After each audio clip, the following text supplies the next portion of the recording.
Hello guys, আমি আবার new blog নিয়ে চলে এসেছি। এবার আমি শ্যামকে একটা চ্যালেঞ্জ দিয়েছি। শ্যাম দেখি 10 সেকেন্ডের মধ্যে ও যেটা আঁকবে আমি ওকে সেটাই দেবো। চলো দেখা যাক ও কী আঁকে। ও তো আঁকা শুরু করে দিয়েছে, এবার আমি বুঝতে পারছি না ও কী আঁকছে। ও দেখি গোল করে পাশ দিয়ে দুটো আবার লাঠি আর একটা নিচে লাঠি গেছে, আবার ওটা গোল না কি করেছে কিছু বোঝা যাচ্ছে না গাইস। আপনারা ও কি লিখেছে আপনারা যদি জেনে থাকো তো বলো, হ্যাঁ কমেন্ট বক্সে খোলা আছে, কমেন্ট বক্সটা বলে দিও কী লেখা আছে।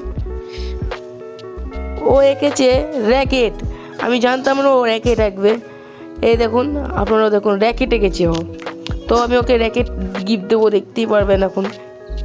এই যে ওকে আমি র্যাকেট দিয়ে দিলাম, দেখতেই পারছো আপনারা। ও র্যাকেট পেয়ে ভীষণ খুশি হয়েছে, অনেক খুশি হয়েছে অনেক। লাইক করে দিও সবাই আপনারা, লাইক এবং সাবস্ক্রাইব করে দেবো। বাই।